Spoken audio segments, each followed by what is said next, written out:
Hello everyone, welcome to Victor's Knowledge. This is Chinu Sharma. So today we are going to take up lecture number 2 from important subject of polity.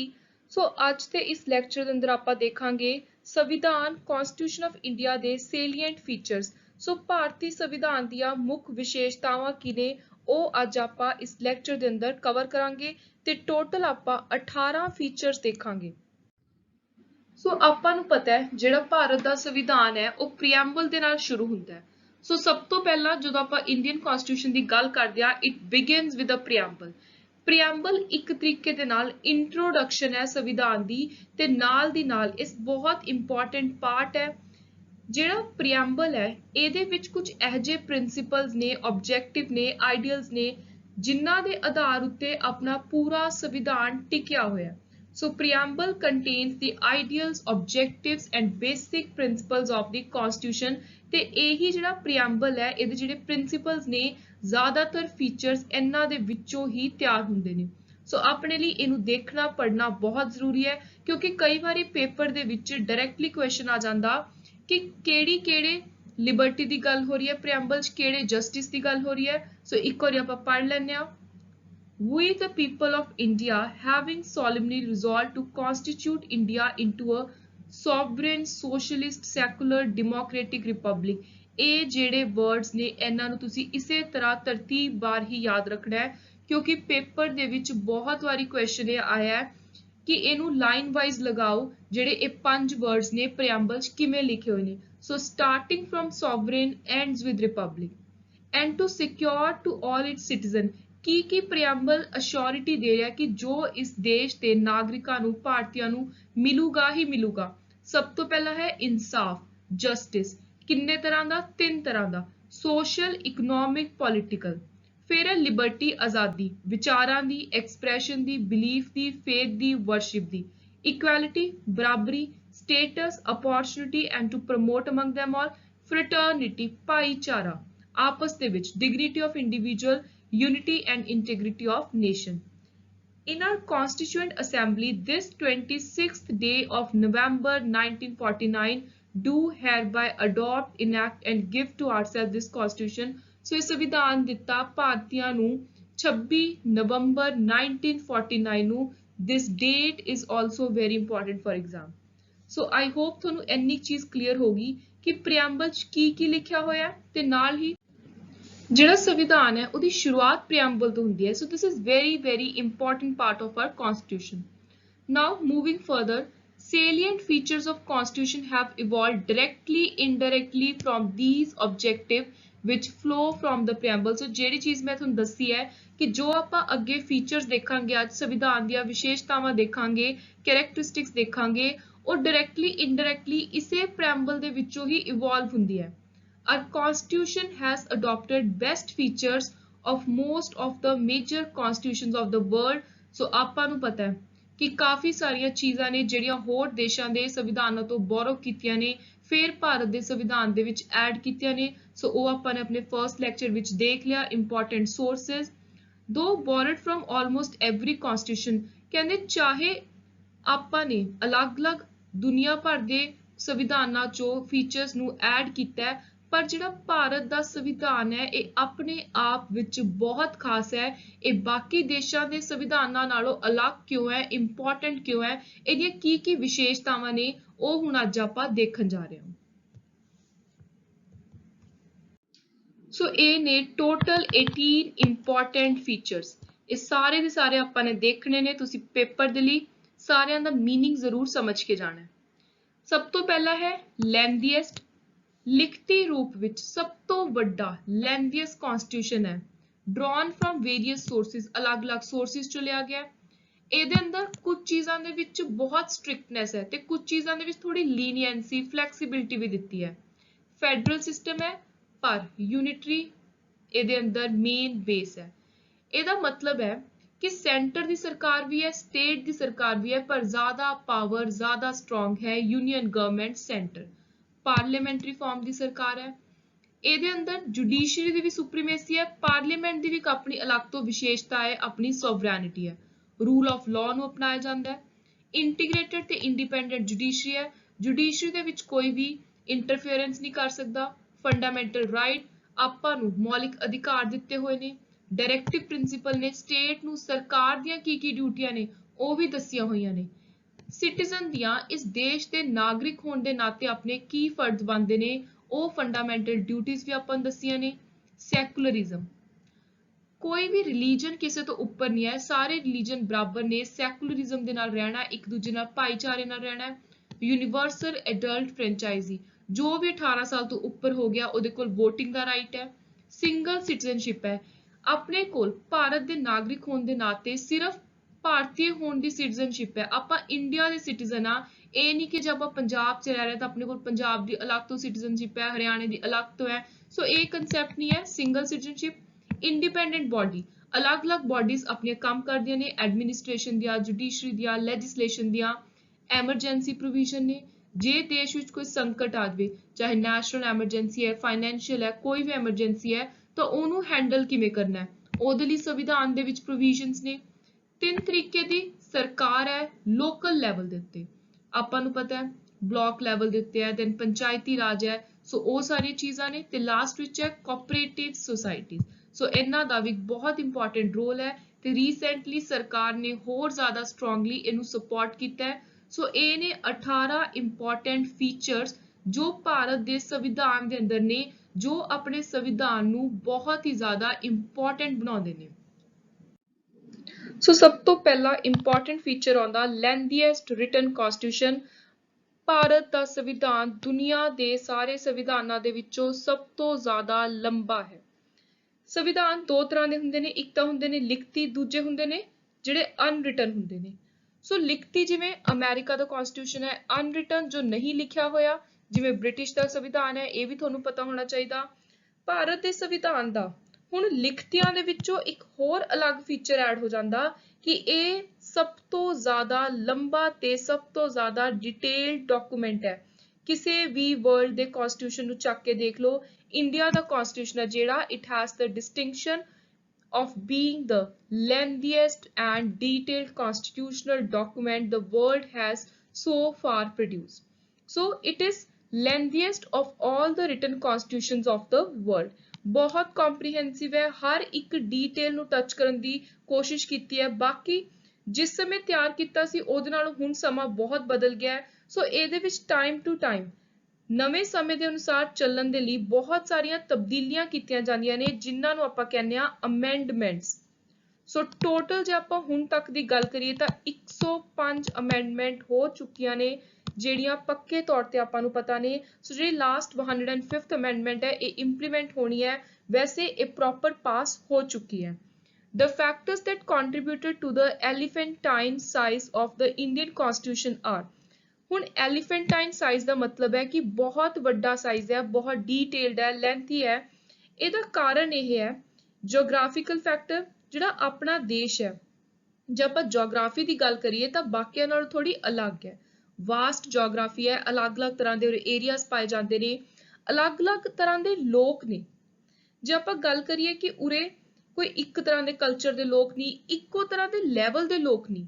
ਸੋ ਕੋਈ ਬਹੁਤ ਗਰੀਬ ਹੈ, ਬਹੁਤ ਅਮੀਰ ਹੈ, ਇਸੇ ਲਈ ਹਰ ਤਰ੍ਹਾਂ ਦੇ ਲੋਕਾਂ ਨੂੰ, ਹਰ ਵਰਗ ਦੇ ਲੋਕਾਂ ਨੂੰ, ਹਰ ਰਿਲੀਜਨ ਦੇ ਲੋਕਾਂ ਨੂੰ ਟਾਰਗੇਟ ਕਰਕੇ ਉਹਨਾਂ ਦੇ ਇੰਟਰਸਟ ਨੂੰ ਪ੍ਰੋਟੈਕਟ ਕਰਕੇ ਬਰਾਬਰ ਰੱਖਦੇ ਹੋਏ ਇਸ ਸੰਵਿਧਾਨ ਨੂੰ ਤਿਆਰ ਕੀਤਾ ਗਿਆ। ਹਿਸਟੋਰੀਕਲ ਫੈਕਟਰ, ਜ਼ਿਆਦਾਤਰ ਜਿਹੜਾ ਆਪਣਾ ਸੰਵਿਧਾਨ ਹੈ ਉਹ 1935 ਵਾਲਾ ਜਿਹੜਾ ਗਵਰਨਮੈਂਟ ਆਫ ਇੰਡੀਆ ਐਕਟ ਹੈ ਉਹਦੇ ਤੋਂ ਪ੍ਰਭਾਵਿਤ ਹੋ ਕੇ ਤਿਆਰ ਕੀਤਾ ਗਿਆ, ਸੋ ਉਹਦਾ ਵੀ ਅਸਰ ਹੈ। ਸਿੰਗਲ ਕਨਸਟੀਟਿਊਸ਼ਨ ਹੈ ਸੈਂਟਰ ਤੇ ਸਟੇਟ ਲਈ। ਹੁਣ ਬਾਕੀ ਦੇਸ਼ਾਂ ਵਿੱਚ ਕੀ ਹੁੰਦਾ, ਸਟੇਟ ਦੀ ਤੁਹਾਨੂੰ ਅੱਡ ਸਿਟੀਜ਼ਨਸ਼ਿਪ ਮਿਲਦੀ ਹੈ, ਅੱਡ ਤੁਹਾਨੂੰ ਉੱਥੇ ਪ੍ਰੋਪਰ ਰੈਜ਼ੀਡੈਂਸੀ ਮਿਲਦੀ ਹੈ, ਪੂਰੀ ਕੰਟਰੀ ਦੀ ਅੱਡ ਤੋਂ ਮਿਲਦੀ ਹੈ। ਡੂਅਲ ਸਿਟੀਜ਼ਨਸ਼ਿਪ ਕਾਫੀ ਜ਼ਿਆਦਾ ਕੰਟਰੀਜ਼ ਦੇ ਵਿੱਚ ਹੈ। ਭਾਰਤ ਦੇ ਅੰਦਰ ਮੈਂ ਤੁਹਾਨੂੰ ਦੱਸਿਆ ਇਹ ਨਹੀਂ ਕਿ ਤੁਸੀਂ ਪੰਜਾਬ ਦੇ ਅੱਡ ਤੋਂ ਨਾਗਰਿਕ ਹੋ, ਭਾਰਤ ਦੇ ਅੱਡ ਤੋਂ ਤੁਸੀਂ ਸਿਰਫ ਭਾਰਤ ਦੇ ਨਾਗਰਿਕ ਹੋ, ਸਟੇਟ ਕੋਈ ਵੀ ਹੋਵੇ। ਸੋ ਇਹੀ ਕਾਰਨ ਆ ਕਿ ਸਿੰਗਲ ਕਨਸਟੀਟਿਊਸ਼ਨ ਹੈ, ਜਿਹਦੇ ਕਰਕੇ ਇੰਨਾ ਜ਼ਿਆਦਾ ਵੱਡਾ ਹੋ ਗਿਆ ਕਿਉਂਕਿ ਹਰ ਇੱਕ ਸਟੇਟ ਇੱਕ ਲੋਕਲ ਲੈਵਲ ਪਿੰਡ ਦਾ ਧਿਆਨ ਰੱਖਦੇ ਹੋਏ ਉਹਨਾਂ ਦੇ ਜੋ ਹਿੱਤ ਦੀਆਂ ਪ੍ਰੋਵੀਜ਼ਨਸ ਨੇ, ਜੋ ਉਹਨਾਂ ਦੇ ਵੈਲਫੇਅਰ ਦੇ ਇੰਟਰਸਟ ਦੀਆਂ ਪ੍ਰੋਵੀਜ਼ਨਸ ਨੇ, ਉਹਨਾਂ ਨੂੰ ਸੰਵਿਧਾਨ 'ਚ ਪਾਇਆ। Dominance of legal luminaries in the constituent assembly, ਹੁਣ ਜਿਨ੍ਹਾਂ ਨੇ ਤਿਆਰ ਕੀਤਾ ਉਹਨਾਂ ਦੀ ਵੀ ਆਪਣੀ ਕੋਈ ਇੱਛਾਵਾਂ ਸੀ, ਉਹਨਾਂ ਦੀ ਜੋ ਸੋਚ ਸੀ, ਜੋ ਉਹਨਾਂ ਨੂੰ ਲੱਗਦਾ ਸੀ ਕਿ ਉਸ ਸਮੇਂ ਦੀ ਜ਼ਰੂਰਤ ਹੈ ਮੌਜੂਦਾ ਹਾਲਾਤਾਂ ਦੇ ਅਨੁਸਾਰ, ਸੋ ਉਹ ਸਾਰੀ ਉਹਨਾਂ ਦੀ ਸੋਚ ਨੂੰ ਵੀ ਇਸ ਸੰਵਿਧਾਨ ਦੇ ਵਿੱਚ ਪਾਇਆ ਗਿਆ। both justiciable and non-justiciable rights are included। ਹਰ ਤਰ੍ਹਾਂ ਦੇ ਰਾਈਟਸ ਨੇ, ਕੁਝ ਜਿਹੜੇ ਪੱਕੇ ਨੇ ਆਪਣੇ ਤੋਂ ਕੋਈ ਖੋ ਨਹੀਂ ਸਕਦਾ, ਜਿਵੇਂ ਫੰਡਾਮੈਂਟਲ ਰਾਈਟ। ਕੁਝ ਆਪਾਂ ਨੂੰ ਮਰਜ਼ੀ ਲਈ ਕਹਤਾ ਕਿ ਇਹ ਤੁਹਾਡੀ ਡਿਊਟੀ ਹੈ, ਕਰਨਾ ਨਾ ਕਰਨਾ ਤੁਹਾਡੀ ਮਰਜ਼ੀ ਹੈ। ਸੋ ਜਸਟਿਸੇਬਲ, ਨਾਨ ਜਸਟਿਸੇਬਲ, ਇਨਫੋਰਸੀਏਬਲ, ਨਾਨ ਇਨਫੋਰਸੀਏਬਲ, ਇਸ ਤਰੀਕੇ ਦੇ ਰਾਈਟਸ ਵੀ ਸੰਵਿਧਾਨ ਦੇ ਅੰਦਰ ਨੇ। ਹੁਣ ਜੇ ਆਪਾਂ ਆਰਟੀਕਲਸ ਦੀ ਗੱਲ ਕਰੀਏ ਤਾਂ 465 ਆਰਟੀਕਲਸ ਨੇ। ਇਸ ਚੀਜ਼ ਉੱਤੇ ਕੰਟਰੋਵਰਸੀ ਵੀ ਬਹੁਤ ਹੈ, ਬਾਰ-ਬਾਰ ਆਉਂਦਾ ਹੈ ਕਿ 445 ਨੇ, 465। As per recent data released in May, it is 465। 25 part ਨੇ, 12 ਸ਼ਡਿਊਲ ਨੇ ਇਸ ਟਾਈਮ, 5 ਅਪੈਂਡਿਕਸ ਨੇ ਤੇ 104 ਅਮੈਂਡਮੈਂਟਸ ਨੇ ਦਸੰਬਰ 2021 ਤੱਕ ਦੀਆਂ। ਜਦੋਂ ਸੰਵਿਧਾਨ ਤਿਆਰ ਕੀਤਾ ਸੀ ਉਸ ਸਮੇਂ 395 ਆਰਟੀਕਲ ਸੀ, 22 ਪਾਰਟ ਸੀ, 8 ਸ਼ਡਿਊਲ ਸੀ ओरिजिनली। ਸੋ ਇਹ ਸਾਰੇ ਫੈਕਟਸ ਵੀ ਤੁਹਾਡੇ ਲਈ ਐਗਜ਼ਾਮ ਲਈ ਬਹੁਤ ਜ਼ਰੂਰੀ ਨੇ ਯਾਦ ਰੱਖਣੇ। ਨੈਕਸਟ ਹੈ ਜਿਹੜਾ ਭਾਰਤ ਦਾ ਸੰਵਿਧਾਨ ਹੈ, ਇਹਦਾ ਇਹ ਬਹੁਤ ਹੀ ਜ਼ਿਆਦਾ ਇੰਟਰਸਟਿੰਗ ਇੰਪੋਰਟੈਂਟ ਫੀਚਰ ਹੈ। ਬਹੁਤ ਅਲੱਗ-ਅਲੱਗ ਦੇਸ਼ਾਂ ਦੇ ਸੰਵਿਧਾਨਾਂ ਦੀਆਂ ਜੋ ਚੀਜ਼ਾਂ ਵੀ ਕਨਸਟੀਟਿਊਐਂਟ ਅਸੈਂਬਲੀ ਵਾਲੀ ਜਿਹੜੀ ਡਰਾਫਟਿੰਗ ਕਮੇਟੀ ਸੀ ਜਿਹਨੇ ਤਿਆਰ ਕੀਤਾ ਸੰਵਿਧਾਨ, ਉਹਨਾਂ ਨੂੰ ਵਧੀਆ ਲੱਗਿਆ ਕਿ ਇਹ ਦੇਸ਼ ਦਾ ਇਹ ਵਧੀਆ ਹੈ। ਅਮਰੀਕਾ ਚੋਂ ਆਪਾਂ ਫੰਡਾਮੈਂਟਲ ਰਾਈਟ ਚੱਕ ਲਓ, ਜਾਂ ਆਪਾਂ ਕੈਨੇਡਾ ਦੇ ਵਿੱਚੋਂ ਫੈਡਰਲ ਪ੍ਰੋਵੀਜ਼ਨ ਚੱਕ ਲਓ, ਐਮਰਜੈਂਸੀ ਪ੍ਰੋਵੀਜ਼ਨਸ ਆਪਾਂ ਜਰਮਨੀ ਤੋਂ ਚੱਕ ਲਓ। ਸੋ ਇਸ ਤਰੀਕੇ ਦੇ ਨਾਲ ਅਲੱਗ-ਅਲੱਗ ਦੇਸ਼ਾਂ ਦੀਆਂ ਜੋ ਉਹਨਾਂ ਨੂੰ ਵਧੀਆ ਗੱਲਾਂ ਲੱਗੀਆਂ ਉਹ ਉਹਨਾਂ ਨੇ ਚੱਕ ਕੇ ਭਾਰਤ ਦੇ ਸੰਵਿਧਾਨ ਦੇ ਵਿੱਚ ਐਡ ਕਰਤੀਆਂ। ਬਾਕੀ ਜ਼ਿਆਦਾਤਰ ਜਿਹੜਾ ਪਾਰਟ ਹੈ ਉਹ ਬਹੁਤ ਇੰਪੋਰਟੈਂਟ ਜੋ ਹਿਸਟਰੀ ਦਾ ਇੱਕ law C 1935 the government of India act, ਉਹਦੇ ਵਿੱਚੋਂ ਲਿਆ ਗਿਆ। ਆਲਮੋਸਟ 250 ਪ੍ਰੋਵੀਜ਼ਨ ਸਿੱਧੀਆਂ 1935 ਵਾਲੇ ਐਕਟ ਚੋਂ ਚੱਕੀਆਂ ਗਈਆਂ ਨੇ। ਸੋ ਇਹ ਵੀ ਤੁਹਾਡੇ ਲਈ ਇੰਪੋਰਟੈਂਟ ਹੈ, ਧਿਆਨ ਚ ਰੱਖਣਾ। The Constitution of India has borrowed most of its provision from the constitutions of various other countries as well as from Government of India Act, about 250 provisions from 1935 Act। Doctor B.R. Ambedkar ਨੇ ਕਿਹਾ ਸੀ ਕਿ ਜਿਹੜਾ ਭਾਰਤ ਦਾ ਸੰਵਿਧਾਨ ਹੈ ਇਹਨੂੰ ਤਿਆਰ ਕੀਤਾ ਗਿਆ after ransacking all the known constitutions of the world। ਜਿੰਨੇ ਵੀ ਮੰਨੇ ਪ੍ਰਮੰਨੇ ਉਸ ਸਮੇਂ ਦੇ ਦੁਨੀਆ ਭਰ ਦੇ ਸੰਵਿਧਾਨ ਸੀ, ਉਹਨਾਂ ਨੂੰ ਰੈਨਸੈਕ ਕਰਕੇ ਉਹਨਾਂ ਦਾ ਇੱਕ ਨਿਚੋੜ ਕੱਢ ਕੇ, ਲੁੱਟ ਕੇ ਉਹਨਾਂ ਦੀਆਂ ਮੇਨ ਪ੍ਰੋਵੀਜ਼ਨ, ਰੈਨਸੈਕਿੰਗ ਹੁੰਦਾ ਲੁੱਟਣਾ, ਲੁੱਟ ਕੇ ਆਪਾਂ ਨੇ ਆਪਣੇ ਦੇਸ਼ ਦੇ ਸੰਵਿਧਾਨ ਦੇ ਵਿੱਚ ਐਡ ਕਰ ਲਿਆ। ਸੋ ਇਹ ਸਟੇਟਮੈਂਟ ਹੈ B.R. ਅੰਬੇਦਕਰ ਦੀ। ਸੋ ਜੋ ਸਟੇਟਮੈਂਟਸ ਮੈਂ ਤੁਹਾਨੂੰ ਕਰਵਾਉਂਗੀ, ਇੰਪੋਰਟੈਂਟ ਕੋਟੇਸ਼ਨਸ, ਉਹ ਵੀ ਤੁਸੀਂ ਯਾਦ ਰੱਖਣੀਆਂ ਨੇ ਕਿਉਂਕਿ ਬਹੁਤ ਵਾਰੀ ਪੇਪਰ ਚ ਆਉਂਦਾ ਡਾਇਰੈਕਟਲੀ ਕਿ ਇਹ ਸਟੇਟਮੈਂਟ ਸੰਵਿਧਾਨ ਨੂੰ ਲੈ ਕੇ ਕਿਹਨੇ ਕਹੀ ਸੀ। ਸੋ ਨੈਕਸਟ ਹੈ ਜਿਹੜਾ ਸਟਰਕਚਰਲ ਪਾਰਟ ਹੈ, ਇਹ ਜ਼ਿਆਦਾਤਰ 1935 ਵਾਲੇ ਐਕਟ ਚ ਹੈ। ਜਿਹੜਾ ਫਿਲੋਸਫੀਕਲ ਪਾਰਟ ਹੈ ਜਿਵੇਂ ਫੰਡਾਮੈਂਟਲ ਰਾਈਟ ਹੋ ਗਏ, DPSP ਹੋ ਗਏ, ਇਹ ਅਮਰੀਕਾ ਤੇ ਇਰਿਸ਼ ਕਨਸਟੀਟਿਊਸ਼ਨ ਚ ਲਏ ਗਏ ਨੇ। ਫਿਰ ਜਿਹੜਾ ਮੇਨ ਪੋਲੀਟੀਕਲ ਪਾਰਟ ਹੈ ਇਹ ਜ਼ਿਆਦਾਤਰ ਲਿਆ ਗਿਆ ਹੈ ਬ੍ਰਿਟਿਸ਼ UK ਦੇ ਸੰਵਿਧਾਨ ਚੋਂ। ਨੈਕਸਟ ਹੈ ਬਲੈਂਡ ਆਫ ਰਿਜਿਡਿਟੀ ਐਂਡ ਫਲੈਕਸੀਬਿਲਿਟੀ।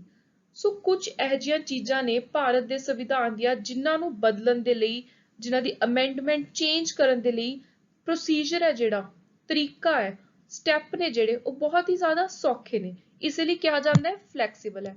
ਦੂਜੇ ਪਾਸੇ ਕੁਝ ਇਹੋ ਜਿਹੀਆਂ ਚੀਜ਼ਾਂ ਨੇ ਜਿਨ੍ਹਾਂ ਨੂੰ ਬਦਲਣਾ ਬਹੁਤ ਔਖਾ ਹੈ, ਜਿਵੇਂ ਬੇਸਿਕ ਸਟਰਕਚਰ ਦੇ ਪ੍ਰਿੰਸੀਪਲ ਹੋ ਗਏ। ਕੁਝ ਇਹੋ ਜਿਹੇ ਇੰਪੋਰਟੈਂਟ ਪ੍ਰਿੰਸੀਪਲਸ ਨੇ, ਇਹੋ ਜਿਹੀਆਂ ਚੀਜ਼ਾਂ ਨੇ ਸੰਵਿਧਾਨ ਦੀਆਂ ਜਿਨ੍ਹਾਂ ਨੂੰ ਆਪਾਂ ਜਾਂ ਤਾਂ ਬਦਲ ਹੀ ਨਹੀਂ ਸਕਦੇ ਬਿਲਕੁਲ, ਤੇ ਜੇ ਉਹਨਾਂ ਨੂੰ ਬਦਲਣਾ ਅਲਾਉਡ ਹੈ ਤਾਂ ਉਹਦੇ ਲਈ ਪ੍ਰੋਸੀਜਰ ਬਹੁਤ ਹੀ ਜ਼ਿਆਦਾ ਮੁਸ਼ਕਿਲ ਹੈ, ਪ੍ਰੋਪਰ ਮੈਜੋਰਿਟੀ ਚਾਹੀਦੀ ਹੈ, ਵੋਟਿੰਗ ਹੋਊਗੀ। ਸੋ ਇਸੇ ਲਈ ਕਿਹਾ ਜਾਂਦਾ ਹੈ ਕਿ ਸੰਵਿਧਾਨ ਹੈ ਜਿਹੜਾ ਆਪਣਾ ਰਿਜਿਡ ਵੀ ਹੈ, ਕੈੜਾ ਵੀ ਹੈ, ਨਰਮ ਵੀ ਹੈ, ਫਲੈਕਸੀਬਲ ਵੀ ਹੈ। Rigid constitution is one that require rigid constitution ਉਹ ਹੁੰਦਾ ਜਿਹਦੇ ਅੰਦਰ ਕੋਈ ਵੀ ਅਮੈਂਡਮੈਂਟ ਕਰਨ ਦੇ ਲਈ, ਚੇਂਜ ਕਰਨ ਦੇ ਲਈ ਇੱਕ ਸਪੈਸ਼ਲ ਪ੍ਰੋਸੀਜਰ ਅਪਣਾਇਆ ਜਾਂਦਾ ਹੈ। ਫਲੈਕਸੀਬਲ ਕਨਸਟੀਟਿਊਸ਼ਨ ਉਹ ਹੁੰਦਾ ਜਿਹਨੂੰ ਬਹੁਤ ਸਿੰਪਲ ਮੈਨਰ ਦੇ ਨਾਲ ਇੱਕ ਸਿੰਪਲ ਜਿਹਾ ਆਰਡੀਨਰੀ ਲਾਅ ਪਾਸ ਕਰਕੇ ਤੁਸੀਂ ਬਦਲ ਸਕਦੇ ਹੋ। ਜਿਹੜਾ ਅਮਰੀਕਾ ਦਾ ਸੰਵਿਧਾਨ ਹੈ ਉਹ ਰਿਜਿਡ ਹੈ ਤੇ ਬ੍ਰਿਟਿਸ਼ ਦਾ ਫਲੈਕਸੀਬਲ ਹੈ, ਪਰ ਭਾਰਤ ਦਾ ਜਿਹੜਾ ਸੰਵਿਧਾਨ ਹੈ ਇੱਕ ਯੂਨੀਕ, ਇੱਕ ਵੱਖਰਾ ਕੰਬੀਨੇਸ਼ਨ ਹੈ ਰਿਜਿਡਿਟੀ ਤੇ ਫਲੈਕਸੀਬਿਲਿਟੀ ਦਾ। ਇਹਦੇ ਅੰਦਰ ਸਿੰਪਲ ਪ੍ਰੋਸੀਜਰ ਵੀ ਹੈ ਅਮੈਂਡਮੈਂਟ ਦਾ, ਸਪੈਸ਼ਲ ਪ੍ਰੋਵੀਜ਼ਨ ਵੀ ਹੈ। So constitution may be called rigid or flexible basis of its amending procedure। Indian constitution provides for 3 types of amendment. 3 तरह दी अमेंडमेंट कर सकते हैं आपां। सिंपल तो लैके मोस्ट डिफिकल्ट तक के प्रोसीजर अपनाए जाते हैं, डिपेंड करता अमेंडमेंट की है। नैक्सट है federal system with unitary basis. Federal तो भाव है उरे स्टेट्स जिवें पंजाब, हरियाणा, हिमाचल, उत्तराखंड। यूनिटरी तो भाव है सेंटर, जिहड़ी उपर सेंटर दी सरकार तैयार हुंदी है। फैडरल सिस्टम है स्टेट्स ने, पर मेन बेस किथे है, अपनी नींह है सेंटर दे कोल। मेन स्ट्रॉन्ग अथॉरिटी है सेंटर दी सरकार। So constitution of India establishes a federal system of government. It consist of all usual feature of federation such as two government, अपने कोल भी दो सरकारां ने, एक सेंटर दी है, एक है स्टेट्स दी। पावर भी डिवाइडेड है, कुछ चीज़ां ने ਜਿਹੜੀਆਂ सिर्फ सेंटर कर दिया, कुछ चीज़ां सिर्फ स्टेट कर दिया। लिखती संविधान है, संविधान की सुप्रीमेसी है। लॉ ऑफ द लैंड कहा जाता है कि सब तो ऊपर है constitution. However, Indian constitution also contain a large number of unitary or non-federal feature। ਹੁਣ ਕਿਹੜੇ-ਕਿਹੜੇ ਫੀਚਰਸ ਨੇ ਜਿਹੜੇ यूनिटरी दसते ने आपां नूं, नॉन फैडरल मतलब कि जिथे आपां नूं पता लगदा कि सेंटर ही स्ट्रॉन्ग है, ਉਹ ਕਿਹੜੇ-ਕਿਹੜੇ मेन फीचर्स ने। सो ਉਹ ने सिंगल कॉन्स्टिट्यूशन ਦਾ ਹੋਣਾ। ਇਹਦੇ ਤੋਂ ਪਤਾ ਲੱਗਦਾ ਕਿ ਆਪਣੇ ਕੋਲ ਸਿਰਫ ਭਾਰਤ ਦੀ ਨਾਗਰਿਕਤਾ ਹੈ, ਪੰਜਾਬ, ਹਰਿਆਣਾ ਇਹਨਾਂ ਦੀ ਕੋਈ ਨਾਗਰਿਕਤਾ ਨਹੀਂ ਹੈ। ਸੋ ਯੂਨੀਅਨ ਹੈ ਜਿਹੜੇ ਸੈਂਟਰ ਹੈ ਉਹ ਆਪਣੇ ਕੋਲ ਸਟਰੋਂਗ ਹੈ। ਸਟੇਟ ਗਵਰਨਰ ਨੂੰ ਕੌਣ ਅਪਾਇੰਟ ਕਰਦਾ? ਸੈਂਟਰ। ਸਟੇਟ ਉੱਤੇ ਮਤਲਬ ਕਿਹਦਾ ਕੰਟਰੋਲ ਆ ਗਿਆ? ਇਨਡਾਇਰੈਕਟਲੀ ਸੈਂਟਰ ਦਾ। ਆਲ ਇੰਡੀਆ ਸਰਵਿਸਿਜ਼, ਇਹਦੀ ਪ੍ਰੋਵੀਜ਼ਨ ਹੈ ਕਿ ਜੇ ਕਦੇ ਲੱਗੇ ਸਰਕਾਰਾਂ ਨੂੰ, यूनियन ਨੂੰ, सेंटर की सरकार ਨੂੰ कि ऑल इंडिया सर्विस होनी चाहिए है। आ स्टेट लैवल वाली जुडिशरी वगैरह हटा दो, स्टेट लैवल वाली पब्लिक सर्विस कमीशन हटा दो, सिर्फ एक ऑल इंडिया सर्विस होनी चाहिए है, तो वो भी प्रोवाइड करवा सकते हैं। इंटीग्रेटेड जुडिशरी, जुडिशरी शुरू होंदी है नीचे तो, सिविल जज फर्स्ट डिवीजन, सैकेंड डिवीजन, पर जुड़ी किहदे नाल है? जुड़ी हुई है सेंटर दे उत्ते, टॉप उत्ते जिहड़ी सुप्रीम कोर्ट है। सो इंटीग्रेटेड जुडिशरी है, जुड़ी हुई है। Moreover, the term federation has nowhere been used। Federation word संविधान अंदर किते भी यूज नहीं किया होया, वरत्या नहीं होया। ਇਹ इंपॉर्टेंट MCQ बनता है। आर्टिकल 1 है ਜਿਹੜਾ संविधान ਦਾ, जिथों शुरुआत ਹੁੰਦੀ ਹੈ ਉਹਦੇ ਵਿੱਚ ਹੀ ਜਿਹੜੀ ਲਾਈਨ ਲਿਖੀ ਹੋਈ ਹੈ India as a union of state, ਇਹਦੇ ਦੋ ਮਤਲਬ ਨਿਕਲਦੇ ਨੇ। ਪਹਿਲਾ कि जिहड़ी इंडियन फेडरेशन है is not the result of an agreement by the state. Union of states का मतलब है कि स्टेट्स का आपस दे विच कोई मतलब नहीं है, स्टेट्स का सीधा सीधा मतलब सेंटर दे नाल है, यूनियन दे नाल है। दूजी चीज, कोई भी स्टेट फेडरेशन तो हट नहीं सकती, किसी भी स्टेट दे कोल राइट नहीं है to secede from the federation. मतलब एक इकट्ठ है स्टेट्स का ते उस इकट्ठ दी हैड है सेंटर। सो ये दो चीज़ां आपां नूं पता चलदियां ने आर्टिकल 1 तो, ते ये चीज़ दर्शाउंदी है कि भारत दे अंदर चाहे स्टेट्स ने फैडरल सिस्टम है, पर मेन कंट्रोल किहदे कोल है? Centre coal. Hence, Indian Constitution has been variously described as in federal भी कहा जाता है, यूनिटरी भी कहा जाता है, quasi federal भी कहा जाता है। नैक्सट है पार्लीमेंटरी फॉर्म ऑफ गवर्नमेंट। भारत के अंदर जी पार्लीमेंटरी फॉर्म है, इस फीचर नूं लिया गया है ब्रिटिश पार्लीमेंटरी सिस्टम तो प्रभावित होकर। Parliamentary system is based on principle of cooperation and coordination between legislative and executive, while presidential system is based on doctrine of separation of power। ਜਿਹੜਾ ਪਾਰਲੀਮੈਂਟਰੀ ਸਿਸਟਮ ਹੁੰਦਾ ਹੈ ਉਹਦੇ ਅੰਦਰ ਜਿਹੜੇ ਸਰਕਾਰ ਦੇ ਤਿੰਨ ਆਰਗਨ ਨੇ, ਲੈਜਿਸਲੇਚਰ ਜੋ ਲਾਅ ਬਣਾਉਂਦੇ ਨੇ, ਐਗਜ਼ੀਕਿਊਟਿਵ ਜਿਹੜੇ ਉਸ ਲਾਅ ਨੂੰ ਇੰਪਲੀਮੈਂਟ ਲਾਗੂ ਕਰਵਾਉਂਦੇ ਨੇ, ਫਿਰ ਆਉਂਦੀ ਹੈ ਇੱਕ ਜੁਡੀਸ਼ਰੀ ਜੋ ਉਹ ਲਾਜ਼ ਨੂੰ ਪ੍ਰੋਟੈਕਟ ਕਰਦੀ ਹੈ। ਸੋ ਪਾਰਲੀਮੈਂਟਰੀ ਸਿਸਟਮ ਦੇ ਅੰਦਰ ਲੈਜਿਸਲੇਟਿਵ ਤੇ ਐਗਜ਼ੀਕਿਊਟਿਵ ਆਪਸ ਦੇ ਵਿੱਚ ਮਿਲ ਕੇ ਕੰਮ ਕਰਦੇ ਨੇ, जुडिशरी तो इंडिपेंडेंट ही है, ये किसी की कोई इंटरफेरेंस नहीं। जे गल करिए प्रेजिडेंशियल सिस्टम की, उत्थे की हुंदा लैजिस्लेटिव ते एग्जीक्यूटिव बिल्कुल वख होके काम करदियां ने, दो ऑर्गन ने जिहड़े सरकार दे, उन्हां दे कोल कंप्लीट पावर दी सैपरेशन है। पार्लीमेंटरी सिस्टम नूं वेस्टमिनिस्टर मॉडल भी कहा जाता है, रिस्पॉन्सिबल गवर्नमेंट भी कहा जाता है, क्योंकि इस तरह की जिहड़ी सरकार है पार्लीमेंटरी फॉर्म की, इहनूं देश के लोग तैयार करते हैं। लोग अपना एक चुनिया होया रिप्रजेंटेटिव उपर बिठाते हैं जो उन्हां दियां इच्छावां नूं, इंटरस्ट नूं, नीड्स नूं पूरा करता है, उन्हां दा ध्यान रखता है। ਸੋ ਪਾਰਲੀਮੈਂਟਰੀ ਸਿਸਟਮ ਨੂੰ ਹੋਰ ਕੀ ਕਿਹਾ ਜਾਂਦਾ ਹੈ, ਇਹ ਵੀ ਤੁਸੀਂ ਧਿਆਨ ਦੇ ਨਾਲ ਪੜੋ। Westminster model, responsible government, cabinet government. The Constitution establishes the parliamentary system। ਸੰਵਿਧਾਨ ਨੇ ਆਪਾਂ ਨੂੰ ਪਾਰਲੀਮੈਂਟਰੀ ਸਿਸਟਮ ਦਿੱਤੀ ਹੋਈ ਹੈ, ਪ੍ਰੋਪਰ ਅਲੱਗ ਤੋਂ ਚੈਪਟਰਸ ਨੇ, ਆਰਟੀਕਲਸ ਨੇ ਜਿਹੜੇ ਇਸ ਸਿਸਟਮ ਬਾਰੇ ਗੱਲ ਕਰਦੇ ਨੇ। ਸਿਰਫ ਸੈਂਟਰ ਤੇ ਹੀ ਨਹੀਂ, ਸਟੇਟਸ ਵਿੱਚ ਵੀ। ਸਟੇਟਸ ਵਿੱਚ ਵੀ ਆਪਾਂ ਨੂੰ ਪਤਾ ਲੈਜਿਸਲੇਟਿਵ ਅਸੈਂਬਲੀ ਹੈ, ਕੁਝ ਸਟੇਟਸ ਵਿੱਚ ਕਾਉਂਸਲ ਵੀ ਨੇ। ਸੋ ਇੱਕ ਬਹੁਤ ਵਧੀਆ ਤਰੀਕੇ ਦੇ ਨਾਲ ਇੱਕ ਕੋਆਪਰੇਸ਼ਨ ਕਰਕੇ ਸੈਂਟਰ ਸਟੇਟ ਦੇ ਅੰਦਰ ਦੋਨੋਂ ਲੈਵਲਸ ਦੇ ਉੱਤੇ ਪਾਰਲੀਮੈਂਟਰੀ ਸਿਸਟਮ ਇਫੈਕਟਿਵਲੀ ਭਾਰਤ ਦੇ ਅੰਦਰ ਕੰਮ ਕਰ ਰਿਹਾ ਤੇ ਇਹ ਪਾਰਲੀਮੈਂਟਰੀ ਸਿਸਟਮ ਆਪਾਂ ਨੂੰ ਦਿੱਤਾ ਆਪਣੇ ਸੰਵਿਧਾਨ ਨੇ। ਪਾਰਲੀਮੈਂਟਰੀ ਸਿਸਟਮ ਵਿੱਚ ਕੀ ਹੁੰਦਾ, ਪ੍ਰਾਈਮ ਮਿਨਿਸਟਰ ਪ੍ਰਧਾਨ ਮੰਤਰੀ ਦਾ ਜਿਹੜਾ ਰੋਲ ਹੈ ਉਹ ਬਹੁਤ ਜ਼ਿਆਦਾ ਇੰਪੋਰਟੈਂਟ ਹੋ ਜਾਂਦਾ ਹੈ। ਇਸੇ ਲਈ ਕਈ ਵਾਰੀ ਇਹਨੂੰ ਪ੍ਰਾਈਮ ਮਿਨਿਸਟੀਰੀਅਲ ਗਵਰਨਮੈਂਟ ਵੀ ਕਿਹਾ ਜਾਂਦਾ ਹੈ। ਇਹ ਇੰਪੋਰਟੈਂਟ ਚੀਜ਼ ਵੀ ਤੁਸੀਂ ਪੇਪਰ ਦੇ ਲਈ ਯਾਦ ਰੱਖਣੀ ਹੈ। ਸੋ ਪਾਰਲੀਮੈਂਟਰੀ ਸਰਕਾਰ ਦੇ ਹੋਰ ਕੀ ਫੀਚਰਸ ਨੇ, ਕਿਵੇਂ ਦੀ ਹੁੰਦੀ ਹੈ। ਪ੍ਰੈਜ਼ੈਂਸ ਆਫ ਰੀਅਲ ਤੇ ਨੋਮੀਨਲ ਐਗਜ਼ੈਕਟਿਵ। ਰੀਅਲ ਐਗਜ਼ੈਕਟਿਵ ਹੁੰਦਾ, ਇੱਕ ਹੁੰਦਾ ਨੋਮੀਨਲ। ਪ੍ਰੈਜ਼ੀਡੈਂਟ ਰੀਅਲ, ਨੋਮੀਨਲ ਪਰ ਜਿਹਦੇ ਨਾਮ ਉੱਤੇ ਸਭ ਕੁਝ ਹੁੰਦਾ। ਮੇਨ ਜਿਹਦੇ ਕੋਲ ਸਾਰੀ ਅਥਾਰਟੀ ਹੈ ਉਹ ਹੈ ਪ੍ਰਾਈਮ ਮਿਨਿਸਟਰ ਤੇ ਨਾਲ ਪ੍ਰਾਈਮ ਮਿਨਿਸਟਰ ਦੀ ਮਦਦ ਕਰਦੀ ਹੈ ਪ੍ਰਾਈਮ ਮਿਨਿਸਟਰ ਦੀ ਕਾਉਂਸਲ, ਮਿਨਿਸਟਰਸ ਦੀ। ਮੈਜੋਰਿਟੀ ਪਾਰਟੀ ਰੂਲ, ਜਿਹੜੀ ਪਾਰਟੀ ਨੇ ਵੋਟਾਂ ਸਭ ਤੋਂ ਜ਼ਿਆਦਾ ਵੋਟਾਂ ਹਾਸਿਲ ਕੀਤੀਆਂ ਉਹ ਬਣ ਜੂਗੀ ਮੈਜੋਰਿਟੀ ਪਾਰਟੀ ਤੇ ਉਹੀ ਫਿਰ ਦੇਸ਼ ਚਲਾਊਗੀ, ਦੇਸ਼ ਉੱਤੇ ਰੂਲ ਕਰੂਗੀ। ਕਲੈਕਟਿਵ ਰਿਸਪੌਂਸਿਬਿਲਟੀ ਹੈ ਐਗਜ਼ੈਕਟਿਵ ਦੀ ਲੈਜਿਸਲੇਚਰ ਨੂੰ। Then membership of minister in the legislature, leadership of prime minister, chief minister, dissolution of lower house, ਲੋਕ ਸਭਾ ਅਸੈਂਬਲੀ ਇਹ dissolve ਹੁੰਦੀ ਹੈ ਤੇ ਇੱਕ ਹਾਊਸ ਹੈ ਪਾਰਲੀਮੈਂਟਰੀ ਸਿਸਟਮ ਦੇ ਅੰਦਰ ਰਾਜ ਸਭਾ, ਜਿਹੜਾ ਹੈ ਪਰਮਾਨੈਂਟ ਨੇਚਰ ਦਾ, ਕਦੇ dissolve ਨਹੀਂ ਹੁੰਦਾ। ਲੋਕ ਸਭਾ ਹੈ ਜਿਹੜਾ ਇਹ ਹੁੰਦੀ ਹੈ dissolve। ਪਾਰਲੀਮੈਂਟਰੀ ਸਿਸਟਮ ਦੀ ਆਪਾਂ ਗੱਲ ਕਰ ਰਹੇ ਹਾਂ ਕਿ ਉਹਦੇ ਚ ਕੀ ਹੁੰਦਾ ਹੈ। Indian Parliament is not sovereign body like British Parliament. Parliamentary government combined with an elected president at the head, republic. So next is synthesis of parliamentary sovereignty and judicial supremacy. Parliamentary sovereignty ਦੇ ਅੰਦਰ ਆਉਂਦਾ legislative ਤੇ executive organ, judicial supremacy ਵਿੱਚ ਆਪਣੀ judiciary। Parliamentary sovereignty ਦਾ concept ਲਿਆ British ਤੋਂ ਤੇ judicial ਸੁਪਰੀਮੇਸੀ ਦਾ America ਤੋਂ। ਹੁਣ ਇਹ ਦੋਨੋਂ ਚੀਜ਼ਾਂ ਨੂੰ ਮਿਕਸ ਕਰਕੇ ਭਾਰਤ ਦੇ ਸੰਵਿਧਾਨ 'ਚ ਇਨਕਲਕੇਟ ਕਰਤਾ।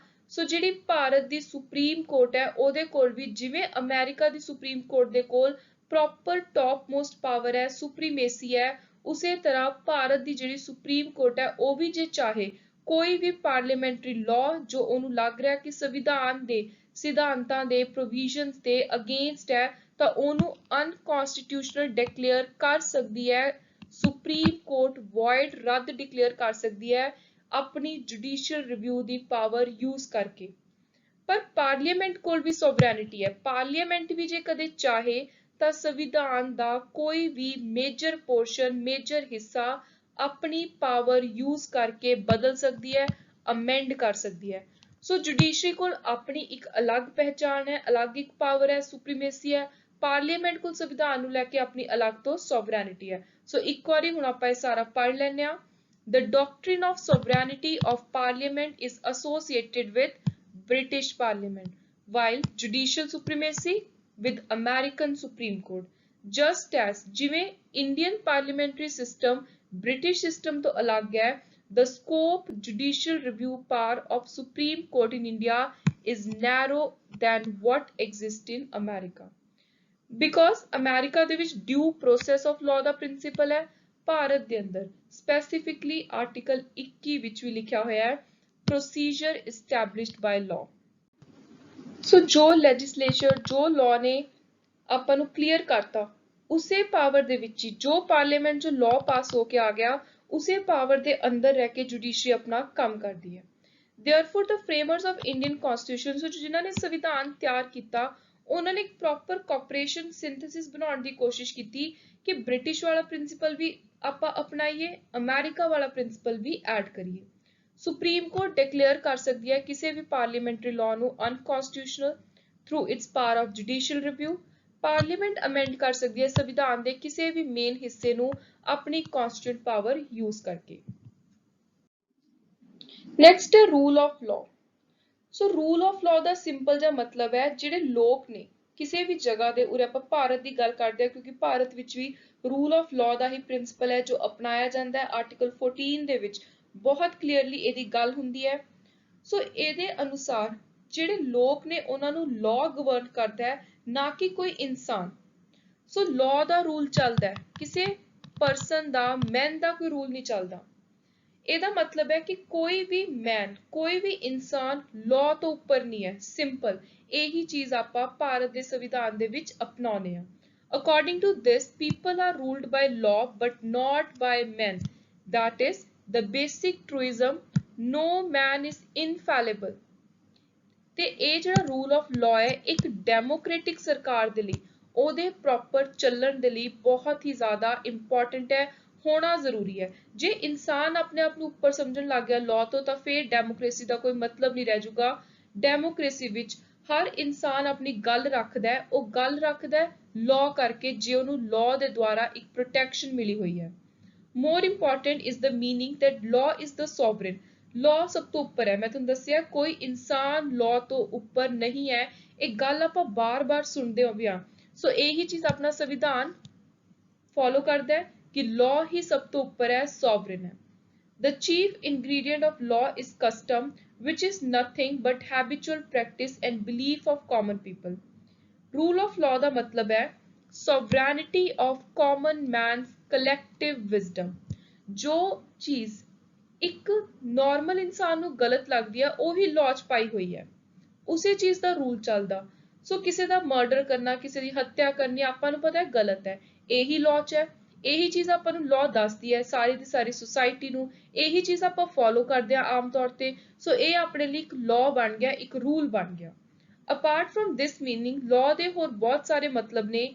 ਇੱਕ ਹੈ ਕਿ ਜਿੱਥੇ ਲਾਅ ਦਾ ਰੂਲ ਚੱਲਦਾ ਹੈ, ਜਿੱਥੇ ਲਾਅ ਗਵਰਨ ਕਰਦਾ ਹੈ ਲੋਕਾਂ ਨੂੰ, ਉੱਥੇ ਕੋਈ ਵੀ ਕੁਝ ਗਲਤ ਨਹੀਂ ਕਰ ਸਕਦਾ ਕਿਸੇ ਨਾਲ, ਕੋਈ ਆਰਬਿਟਰੇਰੀਨੈਸ ਨਹੀਂ ਹੋ।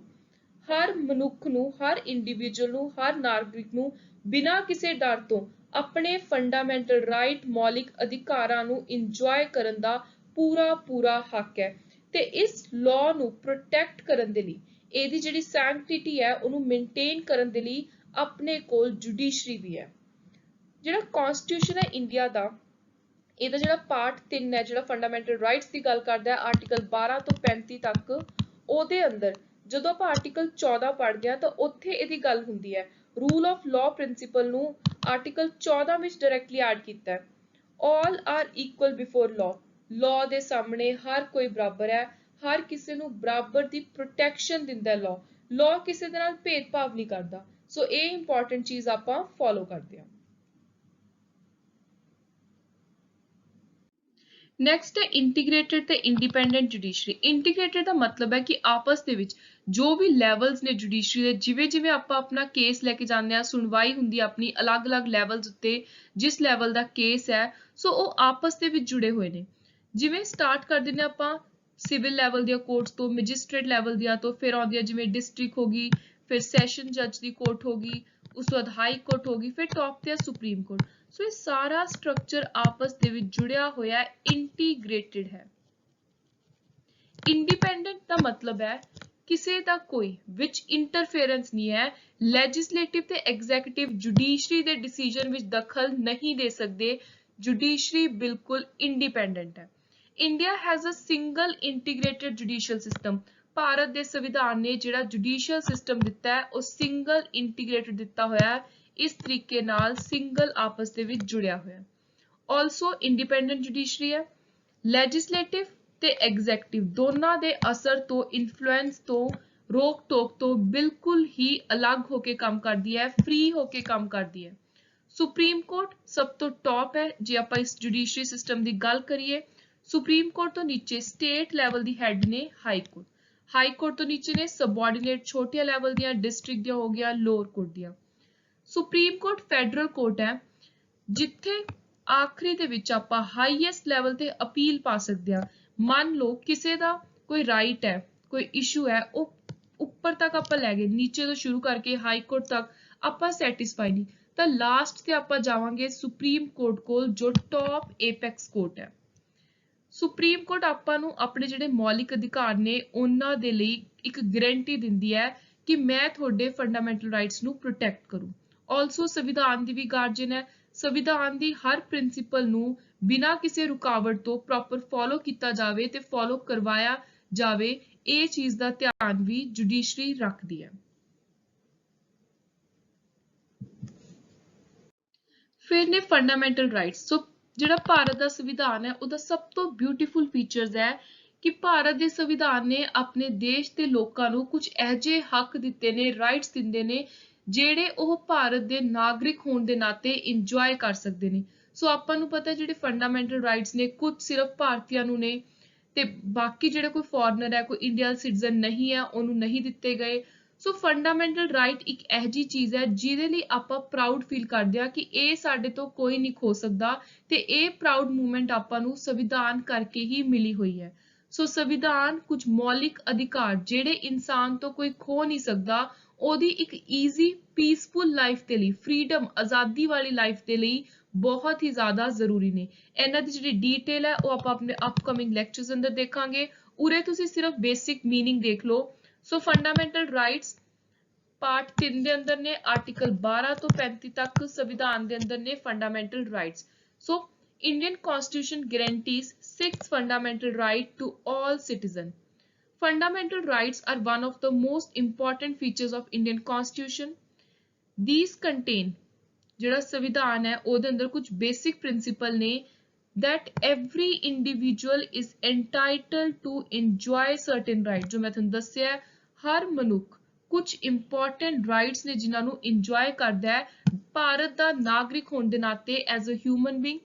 ਤੇ ਜਿਹੜੀ ਇੰਜੋਇਮੈਂਟ ਹੈ ਇਹ ਕਿਸੇ ਦੀ ਵੀ ਮੈਜੋਰਿਟੀ ਮਾਈਨੋਰਿਟੀ ਉੱਤੇ ਡਿਪੈਂਡ ਨਹੀਂ ਕਰਦੀ। ਫੰਡਾਮੈਂਟਲ ਰਾਈਟਸ ਹਰ ਕਿਸੇ ਲਈ ਬਰਾਬਰ ਨੇ। No majority has the right to abrogate. ਕੋਈ ਵੀ ਸਰਕਾਰ ਆ ਜਾਏ, ਜਿੰਨੀ ਮਰਜ਼ੀ ਮੈਜੋਰਿਟੀ, ਚਾਹੇ ਪੂਰੀ ਦੀ ਸੀਟ ਜਿੱਤ ਕੇ ਕੋਈ ਸਰਕਾਰ ਆ ਜਾਵੇ, ਫਿਰ ਵੀ ਆਪਣੇ ਤੋਂ ਫੰਡਾਮੈਂਟਲ ਰਾਈਟ ਕੋਈ ਨਹੀਂ ਖੋ ਸਕਦਾ।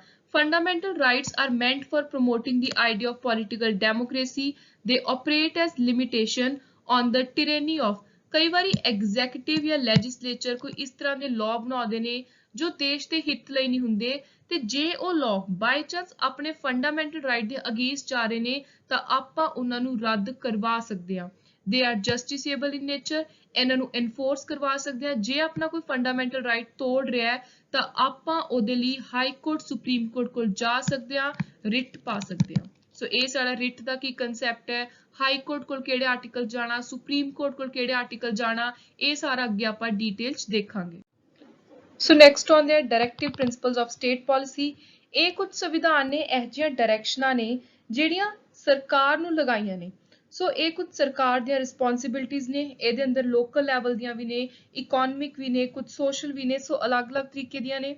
ਬੀ ਆਰ ਅੰਬੇਦਕਰ ਦੇ ਅਨੁਸਾਰ ਡਾਇਰੈਕਟਿਵ ਪ੍ਰਿੰਸੀਪਲਸ ਇੱਕ ਬਹੁਤ ਹੀ ਵਧੀਆ ਸਟੈਪ ਸੀ, ਨੋਵਲ ਫੀਚਰ ਹੈ ਭਾਰਤ ਦੇ ਸੰਵਿਧਾਨ ਦਾ। ਸੋ ਇਹ ਵੀ ਕੁਐਸਚਨ ਇੰਪੋਰਟੈਂਟ ਤੁਸੀਂ ਯਾਦ ਰੱਖਣਾ ਹੈ ਕਿ ਬੀ ਆਰ ਅੰਬੇਦਕਰ ਨੇ ਇੰਡੀਅਨ ਕਨਸਟੀਟਿਊਸ਼ਨ ਦੇ ਵਿੱਚੋਂ ਨੋਵਲ ਫੀਚਰ ਕਿਹਨੂੰ ਕਿਹਾ ਹੈ, ਜਾਂ ਫਿਰ ਕਈ ਵਾਰੀ ਇਹਨਾਂ ਨੂੰ ਵੈਲਫੇਅਰ ਪ੍ਰੋਵੀਜ਼ਨ ਵੀ ਕਿਹਾ ਜਾਂਦਾ, ਕਿਉਂਕਿ ਜ਼ਿਆਦਾਤਰ ਜਿਹੜੀ ਡੀਪੀਐਸਪੀ ਨੇ, ਡਾਇਰੈਕਟਿਵ ਪ੍ਰਿੰਸੀਪਲ ਨੇ, ਇਹ ਵੈਲਫੇਅਰ ਨੂੰ ਮੇਨਟੇਨ ਕਰਕੇ ਰਹੀ, ਲੋਕਾਂ ਦੇ ਭਲੇ ਦੇ ਲਈ ਹੀ ਤਿਆਰ ਕੀਤੀਆਂ ਗਈਆਂ ਨੇ। ਤੇ ਇਹਨਾਂ ਦੇ ਜੇ ਆਪਾਂ ਪਾਰਟ ਦੀ ਗੱਲ ਕਰੀਏ ਤਾਂ ਸੰਵਿਧਾਨ ਦੇ ਚੌਥੇ ਪਾਰਟ ਵਿੱਚ ਨੇ।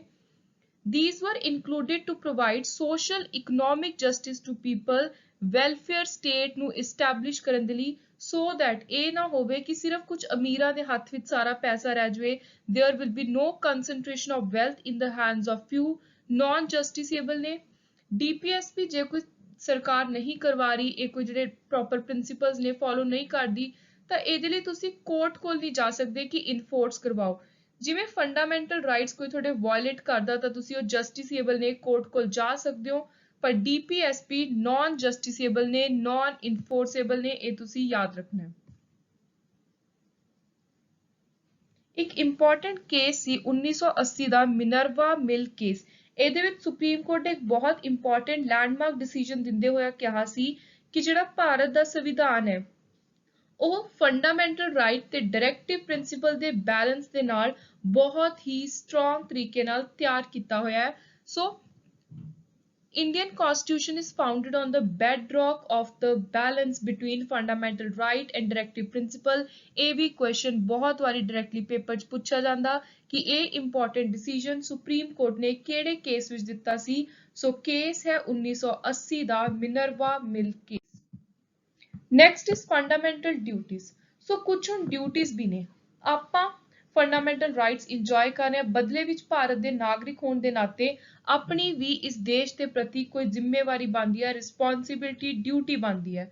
ਸੋ ਇਸੇ ਡਿਊਟੀ ਨੂੰ ਦੇਖਦਿਆਂ ਹੋਇਆਂ ਇੰਪੋਰਟੈਂਟ ਫੰਡਾਮੈਂਟਲ ਡਿਊਟੀਜ਼ ਐਡ ਕੀਤੀਆਂ ਨੇ ਭਾਰਤ ਦੇ ਸੰਵਿਧਾਨ ਵਿੱਚ। ਪਰ ਇੱਕ ਇੰਪੋਰਟੈਂਟ ਚੀਜ਼ ਜੋ ਤੁਸੀਂ ਨੋਟ ਡਾਊਨ ਕਰਨੀ ਹੈ ਕਿ ਫੰਡਾਮੈਂਟਲ ਡਿਊਟੀਜ਼ ਸ਼ੁਰੂ ਤੋਂ ਨਹੀਂ ਸੀ। ਇਹ ਇੰਪੋਰਟੈਂਟ ਚੀਜ਼ ਹੈ। ਬਹੁਤ ਵਾਰੀ ਇਹ ਵੀ ਕੁਐਸਚਨ ਆਉਂਦਾ ਕਿ ਫੰਡਾਮੈਂਟਲ ਡਿਊਟੀਜ਼ ਜਦੋਂ ਕਨਸਟੀਟਿਊਸ਼ਨ ਤਿਆਰ ਕੀਤਾ ਉਦੋਂ ਸੀ ਜਾਂ ਨਹੀਂ ਸੀ। ਸੋ ਇਹਦੇ ਤੁਸੀਂ ਕੰਫਿਊਜ਼ ਨਹੀਂ ਹੋਣਾ। ਬਹੁਤ ਸਿੰਪਲ ਜਿਹਾ ਇਹਦੀ ਜਸਟੀਫਿਕੇਸ਼ਨ ਹੈ, ਆਨਸਰ ਹੈ ਫੰਡਾਮੈਂਟਲ ਡਿਊਟੀਜ਼ ਜਦੋਂ ਭਾਰਤ ਦਾ ਸੰਵਿਧਾਨ ਤਿਆਰ ਕੀਤਾ ਉਦੋਂ ਨਹੀਂ ਸੀ। ਇਹਨਾਂ ਨੂੰ 1976 ਦੀ 42ਵੀਂ ਅਮੈਂਡਮੈਂਟ ਕਰਕੇ ਸਵਰਨ ਸਿੰਘ ਕਮੇਟੀ ਦੀ ਰეკਮੈਂਡੇਸ਼ਨ ਦੇ ਉੱਤੇ ਉਹਨਾਂ ਨੇ ਸੁਜੈਸਟ ਕੀਤਾ ਸੀ ਕਿ ਇਹਨੂੰ ਐਡ ਕਰੋ, ਸਵਰਨ ਸਿੰਘ ਕਮੇਟੀ ਨੇ। ਸੋ 42nd ਅਮੈਂਡਮੈਂਟ ਤੋਂ ਬਾਅਦ ਫੰਡਾਮੈਂਟਲ ਡਿਊਟੀਜ਼ ਨੂੰ ਭਾਰਤ ਦੇ ਸੰਵਿਧਾਨ ਦੇ ਵਿੱਚ ਲਿਆਂਦਾ ਗਿਆ। ਇਸ ਤੋਂ ਪਹਿਲਾਂ ਇਹ ਨਹੀਂ ਸੀ। ਸੋ 10 ਫੰਡਾਮੈਂਟਲ ਡਿਊਟੀਜ਼ ਐਡ ਕੀਤੀਆਂ, ਇੱਕ ਬਾਅਦ ਵਿੱਚ ਐਡ ਹੋਈ 86th ਅਮੈਂਡਮੈਂਟ 2002 ਦੇ ਨਾਲ। ਸੋ ਟੋਟਲ 11 ਫੰਡਾਮੈਂਟਲ ਡਿਊਟੀਜ਼ ਨੇ। ਡੀਪੀਐਸਪੀਜ਼ ਦੀ ਤਰ੍ਹਾਂ ਫੰਡਾਮੈਂਟਲ ਡਿਊਟੀਜ਼ ਵੀ ਨਾਨ ਜਸਟਿਸੇਬਲ ਨੇ। ਇਹ ਆਪਾਂ ਕਰੀਏ ਨਾ ਕਰੀਏ ਕੋਈ ਕੋਰਟ ਵਿੱਚ ਜਾ ਕੇ ਕੇਸ ਨਹੀਂ ਕਰ ਸਕਦਾ। ਨੈਕਸਟ ਆਉਂਦਾ ਸਭ ਤੋਂ ਇੰਪੋਰਟੈਂਟ, ਸਭ ਤੋਂ ਜ਼ਰੂਰੀ ਤੇ ਇਹ ਜਿਹਾ ਫੀਚਰ ਜਿਹਨੂੰ ਸੰਭਾਲ ਕੇ ਰੱਖਣ ਦੀ ਬਹੁਤ ਜ਼ਰੂਰਤ ਹੈ, ਕਿਉਂਕਿ ਇਹ ਇੱਕ ਬਹੁਤ ਹੀ ਜ਼ਿਆਦਾ ਵਧੀਆ ਚੀਜ਼ ਆਪਣੇ ਦੇਸ਼ ਲਈ ਦਿਖਾਉਂਦਾ, ਜਿਹੜਾ ਕਿ ਯੂਨਿਟੀ ਇਨ ਡਾਇਵਰਸਿਟੀ ਦਾ ਆਪਾਂ ਬਾਰ-ਬਾਰ ਇੱਕ ਇੰਪੋਰਟੈਂਟ ਮੋਟੋ ਸੁਣਦੇ ਆ, ਇੱਕ ਇੰਪੋਰਟੈਂਟ ਸਲੋਗਨ ਸੁਣਦੇ ਆ ਕਿ ਯੂਨਿਟੀ ਇਨ ਡਾਇਵਰਸਿਟੀ ਹੈ ਭਾਰਤ ਦੇ ਅੰਦਰ। ਇੰਨੇ ਤਰ੍ਹਾਂ ਦੇ ਲੋਕ ਨੇ, ਤਰ੍ਹਾਂ ਦੇ ਧਰਮਾਂ ਦੇ, ਫਿਰ ਵੀ ਸਾਰੇ ਇਕੱਠੇ ਹੋ ਕੇ ਰਹਿੰਦੇ ਨੇ। ਸੋ ਇਹ ਚੀਜ਼ ਹੈ ਇੰਡੀਅਨ ਸੈਕੂਲਰਿਜ਼ਮ, ਧਰਮ ਨਿਰਪੱਖਤਾ। ਜਿਹੜਾ ਸੰਵਿਧਾਨ ਹੈ ਇਹ ਕਹਿੰਦਾ ਕਿ ਭਾਰਤ ਹੈ ਜਿਹੜਾ ਇੱਕ ਸੈਕੂਲਰ ਸਟੇਟ ਹੈ, ਉਰੇ ਕਿਸੇ ਵੀ ਇੱਕ ਧਰਮ ਨੂੰ ਦੂਜੇ ਧਰਮ ਤੋਂ ਉੱਪਰ ਨਹੀਂ ਰੱਖਿਆ ਜਾਂਦਾ। It does not uphold any particular religion as the official religion of Indian state। Bharat ਦਾ ਆਪਣਾ ਕੋਈ ਧਰਮ ਨਹੀਂ ਹੈ। ਹਰ ਇਨਸਾਨ ਆਪਣੀ ਮਰਜ਼ੀ ਨਾਲ ਆਪਣਾ ਜੋ ਧਰਮ ਹੈ ਉਹਨੂੰ ਫੋਲੋ ਕਰ ਸਕਦਾ ਹੈ। ਸੈਕੂਲਰ ਡੈਮੋਕ੍ਰੇਸੀ ਦੇ ਲਈ ਇੱਕ ਪ੍ਰੋਪਰ ਕੁਝ ਅਲੱਗ ਤੋਂ ਆਰਟੀਕਲਸ ਨੇ ਜੋ ਸੰਵਿਧਾਨ ਦੇ ਅੰਦਰ ਇਨਕਲਕੇਟ ਕੀਤੇ ਗਏ ਨੇ। ਸੋ ਕੁਝ ਇੰਪੋਰਟੈਂਟ ਫੀਚਰਸ ਵੀ ਨੇ। ਸਭ ਤੋਂ ਪਹਿਲਾ ਹੈ ਸਟੇਟ ਆਇਡੈਂਟੀਫਾਈ ਨਹੀਂ ਕਰੂਗਾ ਕਿ ਕਿਹੜਾ ਧਰਮ ਆਪਣੇ ਦੇਸ਼ ਦੇ ਲੋਕਾਂ ਨੂੰ ਕੰਟਰੋਲ ਕਰੂ। ਵਾਈਲ ਸਟੇਟ ਗਰੰਟੀਜ਼ ਟੂ एवरीवन, ਪਰ ਸਟੇਟ ਦਾ ਮਤਲਬ ਹੈ ਉਰੇ ਸਰਕਾਰ ਆਪਾਂ ਨੂੰ ਗਰੰਟੀ ਦਿੰਦੀ ਹੈ ਕਿ ਜਿਹਦਾ ਜੋ ਦਿਲ ਕਰੇ, ਚਾਹੇ ਕੋਈ ਕਿਸੇ ਵੀ ਰੱਬ ਨੂੰ ਨਾ ਮੰਨਣਾ ਚਾਹਵੇ ਤਾਂ ਵੀ ਠੀਕ ਹੈ, ਕੋਈ ਅਥੀਸਟ ਹੈ, ਕੋਈ ਨਾਸਤਿਕ ਹੈ, ਉਹ ਵੀ ਠੀਕ ਹੈ। ਹਰ ਕਿਸੇ ਦੀ ਆਪਣੀ ਪਰਸਨਲ ਪ੍ਰੈਫਰੈਂਸ ਹੈ ਕਿ ਉਹ ਕਿਸ ਧਰਮ ਨੂੰ ਮੰਨਣਾ ਚਾਹੁੰਦੇ ਨੇ, ਕਿਹਨੂੰ ਫੋਲੋ ਕਰਨਾ ਹੈ, ਕਿਹਨੂੰ ਪ੍ਰੋਫੈਸ ਕਰਨਾ ਹੈ। ਕੋਈ ਡਿਸਕ੍ਰਿਮੀਨੇਸ਼ਨ ਨਹੀਂ ਹੋਊਗੀ ਸਰਕਾਰ ਦੇ ਦੁਆਰਾ, ਚਾਹੇ ਕਿਸੇ ਆਪਾਂ ਪੜ੍ਹਾਈ ਦੀ ਗੱਲ ਕਰੀਏ, ਕਿਸੇ ਹੋਰ ਜੌਬ ਦੀ ਗੱਲ ਕਰੀਏ, ਪਬਲਿਕ ਇੰਪਲੋਇਮੈਂਟ ਦੀ, ਧਰਮ ਦੇ ਨਾਮ ਤੇ ਕੋਈ ਵੀ ਪੱਖਪਾਤ ਨਹੀਂ ਕੀਤਾ ਜਾਊਗਾ। The right of every citizen subject to any general condition to enter any office under the state will be equal to that of fellow citizen।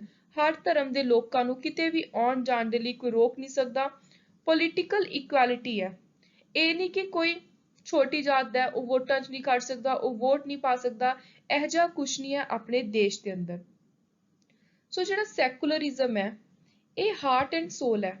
ਇਹ ਬਹੁਤ ਇੰਪੋਰਟੈਂਟ ਚੀਜ਼ ਹੈ ਤੇ ਮੈਂ ਉਰੇ ਬਾਰ-ਬਾਰ ਰਿਪੀਟ ਕਰ ਰਹੀ ਹਾਂ ਕਿ ਇਸ ਚੀਜ਼ ਨੂੰ ਅੱਜਕੱਲ ਆਪਾਂ ਨੂੰ ਪਤਾ ਹੈ ਕਿ ਅਲੱਗ-ਅਲੱਗ ਜਗ੍ਹਾ ਉੱਤੇ ਸੈਕੂਲਰਿਜ਼ਮ ਦੇ ਨਾਲ ਰਿਲੇਟਡ ਬਹੁਤ ਹੀ ਜ਼ਿਆਦਾ ਵੀਕ ਜਿਹੀਆਂ ਕੁਝ ਚਾਲਾਂ ਚੱਲੀਆਂ ਜਾ ਰਹੀਆਂ ਨੇ। ਕੋਈ ਗਵਰਨਮੈਂਟ ਇਹੋ ਜਿਹੀਆਂ ਚਾਲਾਂ ਚੱਲ ਰਹੀ ਹੈ ਕਿ ਧਰਮ ਨਿਰਪੱਖਤਾ ਇਨਡਾਇਰੈਕਟਲੀ ਕਰਵਾਉਣ ਦੀ ਕੋਸ਼ਿਸ਼ ਕਰ ਰਹੇ ਨੇ, ਕਈ ਸਰਕਾਰਾਂ ਇਹੋ ਜਿਹੀਆਂ ਆਉਂਦੀਆਂ ਨੇ।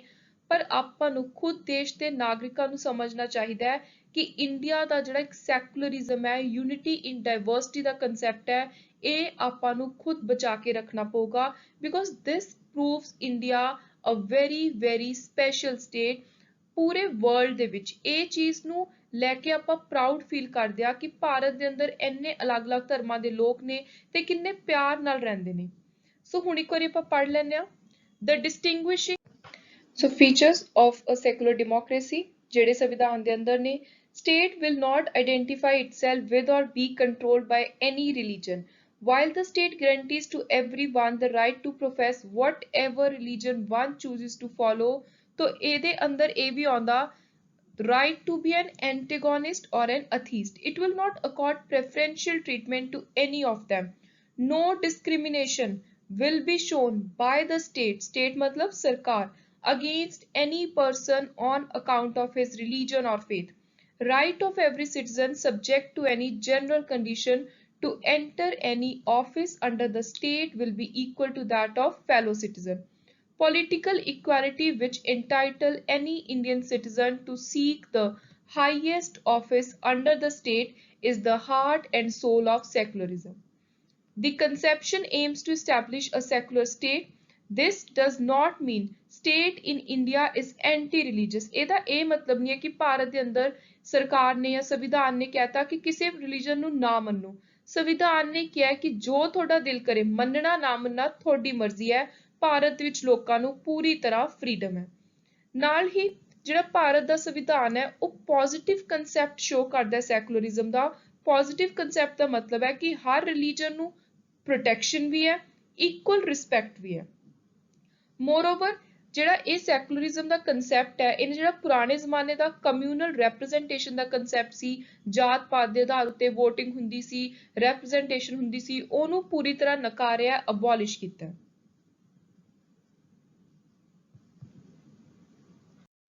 13th ਇੰਪੋਰਟੈਂਟ ਫੀਚਰ ਹੈ ਐਡਲਟ ਫਰੈਂਚਾਈਜ਼ੀ। ਸੋ ਇਹਦਾ ਮਤਲਬ ਹੈ ਕਿ ਇੱਕ ਪਰਸਨ ਨੂੰ ਇੱਕ ਵੋਟ ਹੈ। ਇਹ ਬੇਸਿਕ ਪ੍ਰਿੰਸੀਪਲ ਹੈ ਜਿਹਦੇ ਉੱਤੇ ਆਪਣਾ ਸੰਵਿਧਾਨ ਤਿਆਰ ਕੀਤਾ ਹੋਇਆ ਹੈ। ਜਦੋਂ ਤੋਂ ਸੰਵਿਧਾਨ ਤਿਆਰ ਹੋ ਗਿਆ ਉਦੋਂ ਤੋਂ ਦੇਸ਼ ਦੇ ਅੰਦਰ ਮਹਿਲਾਵਾਂ ਨੂੰ ਵੀ VOTING ਦਾ ਅਧਿਕਾਰ ਮਿਲਿਆ। ਯੂਨੀਵਰਸਲ ਐਡਲਟ ਫਰੈਂਚਾਈਜ਼ੀ ਦਾ ਮਤਲਬ ਹੈ ਜੋ ਸਿਟੀਜ਼ਨ ਭਾਰਤ ਦਾ ਨਾਗਰਿਕ 18 ਸਾਲ ਦੀ ਉਮਰ ਦਾ ਹੋ ਗਿਆ ਜਾਂ ਉਸ ਤੋਂ ਉੱਪਰ ਦਾ ਹੈ ਉਹ ਬਿਨਾਂ ਕਿਸੇ ਜਾਤ ਪਾਤ, ਰਿਲੀਜਨ, ਸਟੇਟਸ, ਰੇਸ, ਸੈਕਸ ਦੇ ਡਿਸਕ੍ਰਿਮੀਨੇਸ਼ਨ ਤੋਂ, ਪੱਖਪਾਤ ਤੋਂ ਵੋਟ ਪਾ ਸਕਦਾ ਹੈ ਕਿਸੇ ਵੀ ਇਲੈਕਸ਼ਨ ਦੇ ਅੰਦਰ। So every citizen of India who is 18 years of age or above as per universal adult franchisee is entitled to vote. Indian Constitution established political equality. So ਇਹਦੇ ਤੋਂ ਪਤਾ ਚੱਲਦਾ ਕਿ ਸਿੰਪਲੀ ਕਹਤਾ ਕਿ ਦੇਸ਼ ਦੇ ਹਰ ਨਾਗਰਿਕ ਨੂੰ ਜਿਹਨੇ 18 ਸਾਲ ਦੀ ਉਮਰ ਪੂਰੀ ਕਰ ਲਈ ਉਹਨੂੰ ਵੋਟ ਦਾ ਅਧਿਕਾਰ ਹੈ। ਸੰਵਿਧਾਨ ਹੈ ਜਿਹੜਾ ਇਹ ਪੋਲੀਟੀਕਲ ਇਕੁਐਲਿਟੀ ਨੂੰ ਹਾਈਲਾਈਟ ਕਰਦਾ। ਪੋਲਿਟਿਕਸ ਦੇ ਵਿੱਚ ਕੋਈ ਵੀ ਪੱਖਪਾਤ ਨਹੀਂ ਹੈ, ਸਾਰਿਆਂ ਨੂੰ ਬਰਾਬਰ ਦਾ ਜਿਹੜੀ ਫਰੀडम ਹੈ, ਦਰਜਾ ਹੈ ਉਹ ਦਿੱਤਾ ਗਿਆ। ਨੈਕਸਟ ਹੈ ਸਿੰਗਲ ਸਿਟੀਜ਼ਨਸ਼ਿਪ। ਇਹ ਕਨਸੈਪਟ ਮੈਂ ਤੁਹਾਨੂੰ ਆਲਰੇਡੀ 2-3 ਵਾਰੀ ਸਮਝਾ ਚੁੱਕੀ ਹਾਂ ਕਿ ਆਪਣੇ ਦੇਸ਼ ਦੇ ਅੰਦਰ ਸਿਰਫ ਸਿੰਗਲ ਸਿਟੀਜ਼ਨਸ਼ਿਪ ਆ, ਆਪਾਂ ਭਾਰਤ ਦੇ ਨਾਗਰਿਕ ਆ, ਆਪਾਂ ਅਲੱਗ-ਅਲੱਗ ਸਟੇਟਸ ਦੇ ਨਾਗਰਿਕ ਨਹੀਂ ਆ। ਸੋ ਇਨ ਅ ਫੈਡਰਲ ਸਟੇਟ ਯੂਜੂਅਲੀ ਕੀ ਹੁੰਦਾ, ਦੋ ਤਰ੍ਹਾਂ ਦੀ ਸਿਟੀਜ਼ਨਸ਼ਿਪ ਹੁੰਦੀ ਹੈ, ਜਿਵੇਂ ਅਮਰੀਕਾ ਦੇ ਵਿੱਚ ਹੈ ਸਟੇਟਸ ਦੀ, ਪ੍ਰੋਵਿੰਸਿਸ ਦੀ ਅਲੱਗ, ਪੂਰੇ ਦੇਸ਼ ਦੀ ਅਲੱਗ। ਭਾਰਤ ਦੇ ਅੰਦਰ ਸਿਰਫ ਇੱਕ ਹੈ। ਇਟ ਮੀਨਸ ਐਵਰੀ ਇੰਡੀਅਨ, ਹਰ ਭਾਰਤੀ ਭਾਰਤ ਦਾ ਨਾਗਰਿਕ ਹੈ, ਸਿਟੀਜ਼ਨ ਆਫ ਇੰਡੀਆ, ਇਰਰਿਸਪੈਕਟਿਵ ਉਹਦਾ ਜਨਮ ਕਿੱਥੇ ਹੋਇਆ, ਕਿਹੜੀ ਸਟੇਟ, ਕਿਹੜੇ ਪਿੰਡ, ਕਿਹੜੇ ਸ਼ਹਿਰ 'ਚ ਹੋਇਆ। He or she is not a citizen of constituent state. ਜਿੱਥੇ ਜਨਮ ਹੋਇਆ ਆਪਾਂ ਉਸ ਸਟੇਟ ਦੇ ਨਾਗਰਿਕ ਨਹੀਂ ਆ, ਆਪਾਂ ਸਿਟੀਜ਼ਨ ਆ ਇੰਡੀਆ ਦੇ। All citizens of India can secure employment anywhere in the country. ਆਪਾਂ ਦੇਸ਼ ਵਿੱਚ ਕਿਤੇ ਵੀ ਜੌਬ ਲੈ ਸਕਦੇ ਹਾਂ, ਆਪਣੇ ਕੋਲ ਬਰਾਬਰ ਦੇ ਰਾਈਟਸ ਨੇ, ਆਪਾਂ ਇਸ ਦੇਸ਼ ਦਾ ਹਿੱਸਾ। Constitution maker deliberately opted for single citizenship so that ਜਿਹੜਾ regionalism ਦਾ concept ਹੈ ਇਹ ਖਤਮ ਹੋ ਜਾਵੇ।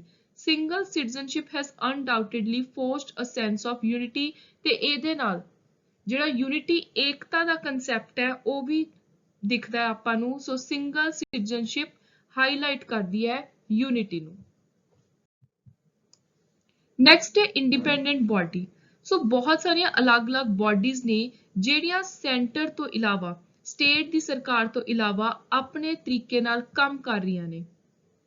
ਸੋ ਉਰੇ ਸਰਕਾਰਾਂ ਹੋ ਗਿਆ ਜਿਵੇਂ ਲੈਜਿਸਲੇਚਰ ਜਾਂ ਜੁਡੀਸ਼ਰੀ, ਐਡਮਿਨਿਸਟ੍ਰੇਸ਼ਨ। ਸੋ ਉਹਦੇ ਤੋਂ ਇਲਾਵਾ ਵੀ ਜਿਵੇਂ ਇਲੈਕਸ਼ਨ ਕਮਿਸ਼ਨ ਆਫ ਇੰਡੀਆ ਹੈ, UPSC ਹੈ, PPSC ਹੈ, ਕੰਪਟਰੋਲਰ, ਆਡੀਟਰ ਜਨਰਲ ਹੈ, ਅਟਾਰਨੀ ਜਨਰਲ ਹੈ, ਜਾਂ ਹੋਰ ਬਹੁਤ ਸਾਰੀਆਂ ਕਨਸਟੀਟਿਊਸ਼ਨਲ ਪਾਲਿਸੀਜ਼ ਨੇ, ਨੀਤੀ ਆਯੋਗ ਹੋ ਗਿਆ।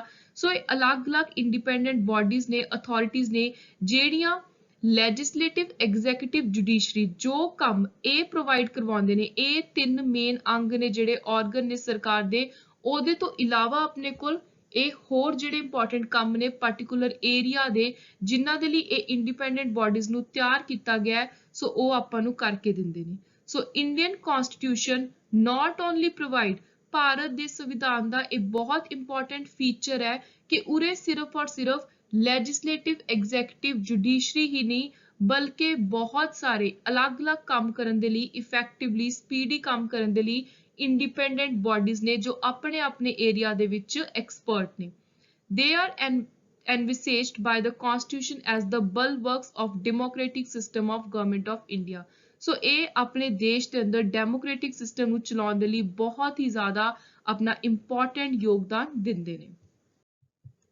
ਉਸ ਤੋਂ ਬਾਅਦ ਆਉਂਦੀ ਹੈ ਭਾਰਤ ਦਾ ਜਿਹੜਾ ਸੰਵਿਧਾਨ ਹੈ, ਉਹਦੇ ਅੰਦਰ ਦੇਸ਼ ਦੇ ਅੰਦਰ ਕੋਈ ਐਮਰਜੈਂਸੀ ਸਿਚੁਏਸ਼ਨ ਆ ਜੇ, ਕੋਈ ਦਿੱਕਤ ਆ ਜੇ, ਪ੍ਰੋਬਲਮ ਆ ਜੇ ਪੈਸੇ ਨੂੰ ਲੈ ਕੇ, ਜਾਂ ਕੋਈ ਅਗਰੈਸ਼ਨ ਹੋ ਜੇ, ਵਾਰ ਲੱਗ ਜੇ, ਲੜਾਈ ਲੱਗ ਜੇ, ਤਾਂ ਉਹਨੂੰ ਹੈਂਡਲ ਕਰਨ ਦੇ ਲਈ ਭਾਰਤ ਦੇ ਸੰਵਿਧਾਨ ਨੇ ਬਹੁਤ ਡੀਟੇਲ ਵਿੱਚ ਪ੍ਰੋਵੀਜ਼ਨਸ ਦਿੱਤੀਆਂ ਨੇ, ਜਿਨ੍ਹਾਂ ਨੂੰ ਨਾਮ ਦਿੱਤਾ ਗਿਆ ਐਮਰਜੈਂਸੀ ਪ੍ਰੋਵੀਜ਼ਨ ਦਾ। ਤਿੰਨ ਤਰ੍ਹਾਂ ਦੀ ਐਮਰਜੈਂਸੀ ਲੱਗ ਸਕਦੀ ਹੈ। ਇੱਕ ਤਾਂ ਕੋਈ ਲੜਾਈ, ਕੋਈ ਬਾਹਰੋਂ ਕਿਸੇ ਨੇ ਅਟੈਕ ਕਰਤਾ, ਵਾਰ, ਐਕਸਟਰਨਲ ਐਗਰੈਸ਼ਨ, ਆਰਮਡ ਰਿਬੇਲੀਅਨ, ਇਹਦੀ ਗੱਲ ਹੋ ਰਹੀ ਹੈ ਆਰਟੀਕਲ 352 ਦੇ ਅੰਦਰ। ਫਿਰ ਆਉਂਦੀ ਹੈ ਦੇਸ਼ ਦੀ ਜਿਹੜੀ ਕਨਸਟੀਟਿਊਸ਼ਨਲ ਮਸ਼ੀਨਰੀ ਹੈ ਸਟੇਟਸ ਦੇ ਵਿੱਚ, ਜੋ ਸਟੇਟ ਦੀ ਸਰਕਾਰ ਹੈ, ਜੇ ਉਹ ਇਫੈਕਟਿਵ ਨਾ ਪ੍ਰੂਵ ਹੋ ਸਕੇ, ਸਟੇਟ ਨੂੰ ਚਲਾ ਨਾ ਸਕੇ ਕੋਈ ਮੌਜੂਦਾ ਸਰਕਾਰ, ਤਾਂ ਉੱਥੇ ਸਟੇਟ ਐਮਰਜੈਂਸੀ ਲੱਗ ਜਾਂਦੀ ਹੈ ਕਨਸਟੀਟਿਊਸ਼ਨ ਦੇ ਫੇਲੀਅਰ ਕਰਕੇ। ਜਿਹੜੀ ਸੰਵਿਧਾਨ ਨੇ ਮਸ਼ੀਨਰੀ ਇਲੈਕਟ ਕਰਕੇ ਚੁਣ ਕੇ ਭੇਜੀ ਹੈ ਇੱਕ ਸਟੇਟ ਨੂੰ ਚਲਾਉਣ ਲਈ, ਜਿਹੜੀ ਸਰਕਾਰ, ਜਦੋਂ ਉਸ ਸਰਕਾਰ ਦਾ ਫੇਲੀਅਰ ਹੋ ਜੇ, ਉਹ ਨਾ ਸੰਭਾਲ ਸਕੇ ਸਟੇਟ ਨੂੰ, ਤਾਂ ਉੱਥੇ ਫਿਰ ਐਮਰਜੈਂਸੀ ਲੱਗਦੀ ਹੈ। 356, 365 ਇਹ ਗੱਲ ਕਰਦੇ ਨੇ। ਫਿਰ ਇੱਕ ਫਾਈਨੈਂਸ਼ੀਅਲ ਐਮਰਜੈਂਸੀ 360 ਆਰਟੀਕਲ ਜੋ ਗੱਲ ਕਰਦਾ ਹੈ ਦੇਸ਼ ਵਿੱਚ ਪੈਸੇ ਦੀ ਪ੍ਰੋਬਲਮ ਆਵੇ, ਆਪਣੇ ਦੇਸ਼ ਵਿੱਚ ਇਨਕਮ ਘੱਟ ਹੋਵੇ, ਐਕਸਪੈਂਡੀਚਰ ਜ਼ਿਆਦਾ ਹੋਵੇ, ਤੇ ਇੰਨਾ ਜ਼ਿਆਦਾ ਹੋਵੇ ਕਿ ਦੇਸ਼ ਦੀ ਹਾਲਤ ਬਹੁਤ ਵੀਕ ਹੋ ਜਾਵੇ, ਸੋ ਉੱਥੇ ਫਾਈਨੈਂਸ਼ੀਅਲ ਐਮਰਜੈਂਸੀ ਲੱਗ ਜਾਂਦੀ ਹੈ। ਸੋ ਹੁਣ ਇੱਕ ਵਾਰੀ ਆਪਾਂ ਰੀਡ ਕਰ ਲੈਂਦੇ ਹਾਂ। The constitution makers also foresaw that there could be situation। So constitution ਜਿਨ੍ਹਾਂ ਨੇ ਤਿਆਰ ਕੀਤਾ ਉਹਨਾਂ ਨੇ ਪਹਿਲਾਂ ਹੀ ਸੋਚ ਲਿਆ ਸੀ ਵੀ ਇਸ ਤਰੀਕੇ ਦੀ ਸਿਚੁਏਸ਼ਨ ਵੀ ਆ ਸਕਦੀ ਹੈ, ਜਿਹਨੂੰ ਨਜਿੱਠਣ ਦੇ ਲਈ ਆਪਾਂ ਨੂੰ ਤਿਆਰ ਰਹਿਣਾ ਚਾਹੀਦਾ ਹੈ। ਸੋ ਉਹਦੇ ਲਈ ਵੀ ਐਮਰਜੈਂਸੀ ਪ੍ਰੋਵੀਜ਼ਨਸ ਪਾਤੀਆਂ ਸੰਵਿਧਾਨ ਦੇ ਅੰਦਰ। When the government could not be run as in ordinary time, to cope with such situation, constitution elaborate emergency provision। ਇਹ ਮੈਂ ਤੁਹਾਨੂੰ ਦੱਸ। So 3 types of emergency। First one is Article 352, then 356, ਤੇ ਉਸ ਤੋਂ ਬਾਅਦ ਹੈ ਤੀਜੀ financial ਵਾਲੀ 360। During an emergency, central ਦੀ ਜਿਹੜੀ ਸਰਕਾਰ ਹੈ ਉਹਦੇ ਕੋਲ ਪੂਰੀ ਦੀ ਪੂਰੀ ਪਾਵਰ ਆ ਜਾਂਦੀ ਹੈ, and the states go into total control of center। so ਇਹ ਮੇਨ ਚੀਜ਼ ਤੁਸੀਂ ਧਿਆਨ ਚ ਰੱਖਣੀ ਹੈ। Next is 17ਵਾਂ feature 3-tier government। very important।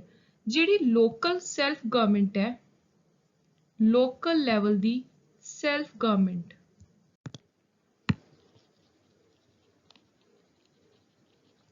ਤੇ ਇਹ ਕਨਸੈਪਟ ਭਾਰਤ ਦੇ ਸੰਵਿਧਾਨ ਨੂੰ ਬਾਕੀ ਸਾਰੇ ਦੇਸ਼ਾਂ ਦੇ ਸੰਵਿਧਾਨ ਨਾਲੋਂ ਬਿਲਕੁਲ ਵੱਖ ਰੱਖਦਾ ਹੈ। ਇੱਕ ਇੰਪੋਰਟੈਂਟ ਫੀਚਰ ਹੈ, ਵਿਸ਼ੇਸ਼ਤਾ ਹੈ, ਕਿਉਂਕਿ ਹੋਰ ਕਿਸੇ ਵੀ ਦੁਨੀਆ ਦੇ ਸੰਵਿਧਾਨ ਦੇ ਅੰਦਰ ਲੋਕਲ ਗਵਰਨਮੈਂਟ ਦੇ ਨਾਲ ਰਿਲੇਟਡ ਕੋਈ ਵੀ ਪ੍ਰੋਵੀਜ਼ਨ ਐਜ਼ ਸੱਚ ਨਹੀਂ ਹੈ।